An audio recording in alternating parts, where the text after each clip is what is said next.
Guys, I have a secret. I moved to South Carolina. I'm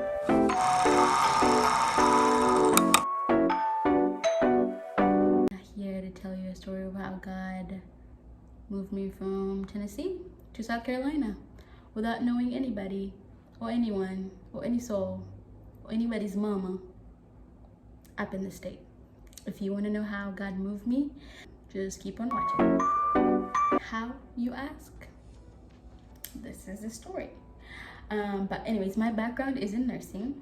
I am a registered nurse. Was a nursing student. So around this time last year, I had graduated nursing school and I was praying for direction. I love Jesus, and so I really wanted to honor him in this move, in this next step that I was taking. And with the nursing shortage, we won't get into it. I could have gone anywhere in the nation, could have gone anywhere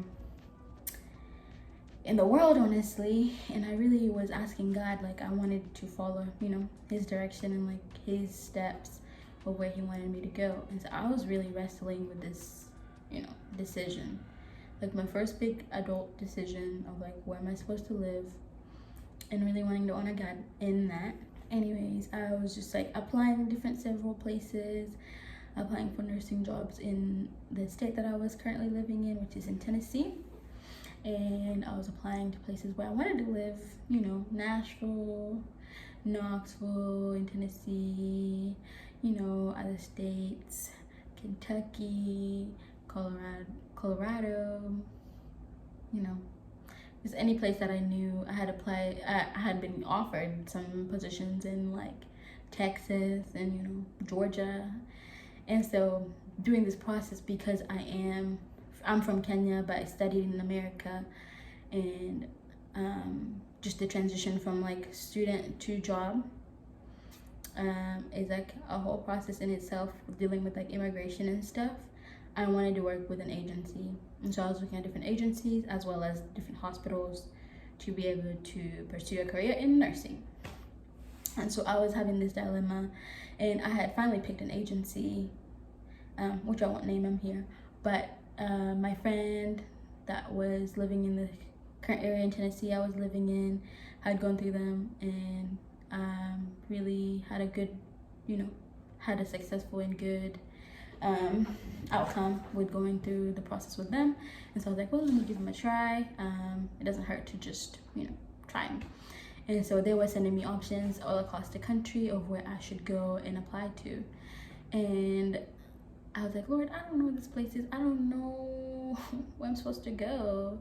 I don't know what I'm supposed to do. But I trust that you're gonna lead me, because I want to honor you with the decision of like moving and where to go. And so during this time, I was just like being in prayer.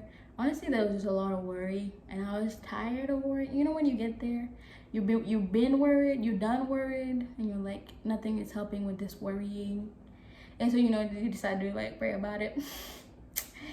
Yeah, that was where I was. But I decided to intentionally pray for direction. And I was like, I prayed the prayer, God, if you want to take me anywhere in the world, I will follow you. I will go. And it's cute when you pray it, and then there's the actual walking it out.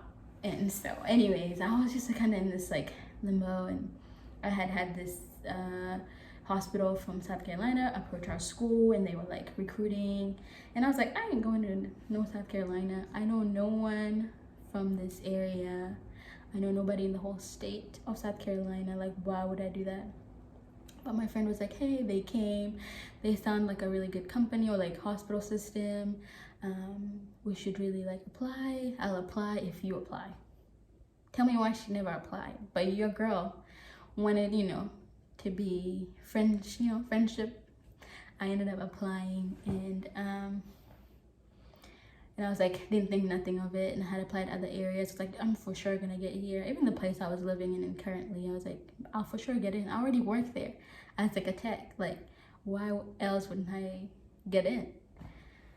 Anyways, long story short, every other door was closing in my face. They're like, you're a new grad, You don't know what you're doing. You can't, no. You don't know, we don't know, we don't want you. I was like, I thought there was a nursing shortage. Like, why are you saying no? Like, this is crazy. Anyways, Georgia, Atlanta, Texas, like nothing was working out. In Colorado, nothing was working out. And I was like, oh, okay, like let me try God. Anyways, I go into this worship night. It's a supposed worship night, but low-key, it was just me in the gown, the guitar, like the leader up front that night. Like, we were the only 2 people that showed up. So I was there, and I, was praying, and the vibes was like prayer room, like chill, like just meet with God, you and yourself. And we ended up singing like that song by Hillsong, like I Surrender. That really, really long one. And like I Want to Know You More, that song. So I'm like singing this song, and tell me why it's like going deeper, and it's like this is actually a prayer, not really just like singing the song because the leader is like singing the song. Anyways, I decide to, and I'm like in there singing the song, and y'all, I am weeping, like actually weeping, crying, tears, snot, tears on the carpet where I was like, praying and bowing down to, and I was like, God, I just want to know you more. I surrender. And immediately I get this picture of like, I'm sitting, I'm standing in the woods and like hiking, Tennessee hiking, all that stuff. And there's like a path that I've been, like that I'm on, a path, and the path splits into 2. And I'm like, okay. And the picture is like playing out in my head while I'm weeping, snot on the floor. And I literally see the path split. And on this side was all my friends, everyone I knew at that time, my community that I've been building for like 13 years, church, ministry, all of that was over here. Connections in jobs, connection in creative side of like life, and all my business connections were all over here. And y'all, it was a party. It was literally lights, cameras, like everybody happy, laughing, disco ball, party vibes, music, all that stuff. And I was like, I want to be over there. And on this side, y'all, I see Jesus. I know it's crazy, but I can't even make it up if I wanted to. I see a man dressed in white, and he is like,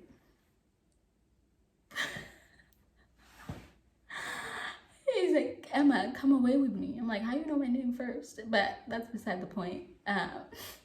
He's like, come away with me. And so I'm like, okay. I decide, and there ain't no party over there. There's nobody in sight. It's just Jesus. And that's where the vision ended, snot. Or like the picture in my head ended. It was kind of like I had been praying for direction, and like felt like that was the answer God gave me. And then, after we had sang that Hillsong song, we sang like, "Don't none go with me, I still would follow." And y'all, I started weeping, and I was like, God, I feel like no one's gonna go with me. Like none of my family's going with me. Like no friends are going with me. Like it's just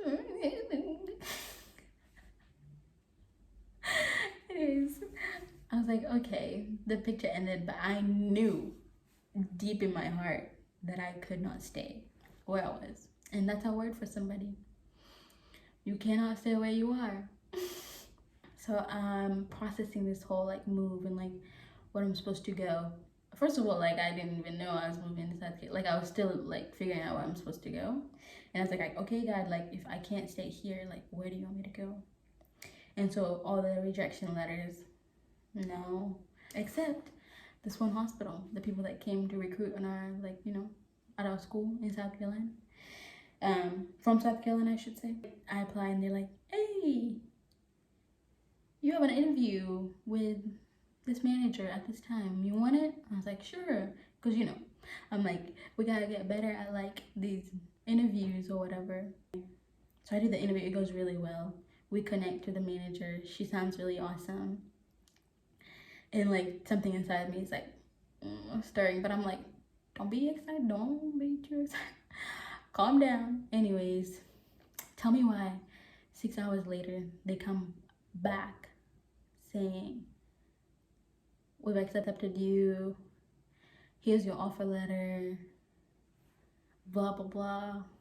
So, you know, like I said, I was working with an agency, and I was working with, I guess I didn't say that yet. Tell me why 6 hours later they come back saying, hey, we've offered you this job and we want to give you, basically give me the offer letter, and this is all you have to do, blah blah blah. And so I had been really worried because, like I said, I'm international and you have to go through like an agency. You can go through an agency if you want to get a job in the United States postgraduate. Like, you can go through an agency and they'll help you with like your immigration process and like being able to legally work in the United States. If you guys are interested in that video, I can do it and film it for you guys and share my journey with that. But I just needed to go through an agency.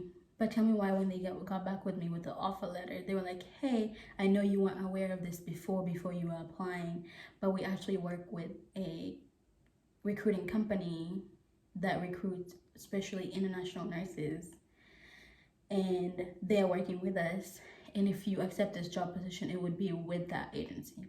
And so I had been already working with an agency separate from the South Carolina hospital system, whatever. And I was like, yeah, okay, yeah, what is the agency that you guys work with? Tell me why. It's the exact same agency I had applied with and like was like working with other processes. Like, they were the ones that I offered, like, you know, Atlanta or, you know, Texas. And I was like, what are the odds? They're like, yeah, we just started this new relationship. You're actually like one of like our first few people to like come with this agency to our hospital if you choose to do so. Like, it's a new partnership. And I was like, what? This is crazy. This is crazy. And I feel like that was when I decided, I'm like, okay, I'm really gonna follow God and follow Jesus in this path where literally no one was going. And a year later, the fruit of my life, because of this one step of obedience, I mean, it was a huge step, let me tell you. And I can share more of my journey in like later videos, but y'all, it has been a wild, crazy journey. But my prayer from that prayer room was like, God, I want to know you. And that is the reason for my surrender. And I have come to know Jesus in a way different level, moving across it. Like, the amount of sheer faith in God, the amount of like deliverance, love, direction, he's knowing his voice that I've come to know in the past year is insane. But I really, coming into like a year of like moving, I really wanted to share this story and yeah, just give God praise and honor for like how he speaks to us, how he directs us. And if you're looking for direction and you're open to how God wants to speak to you, he will. Jesus is real and alive, and he does speak today, not just to like pastors and ministers, but to like regular girls and boys, just like me and you. and he will give you direction if you are truly wanting to please him and surrender to him. His desire is actually, he loves the process, never necessarily the fruit of the process. He's like, I'm just learning that he's a God of process, and he's with you in the process. And so if you're in a transition season, if you're thinking about moving to a different state, different country, different, city, this video, I hope it encouraged you to seek God for direction, one, and two, know that God is trustworthy, like on the other end of like me moving. And I will share more about like the past year and just like what God's doing now and like how God is leading me in just like my day-to-day. But I hope this video encouraged you and blessed you. And yeah, thank you for watching. Feel free to subscribe and just join this little community that we have here. I'll see you guys in the next video.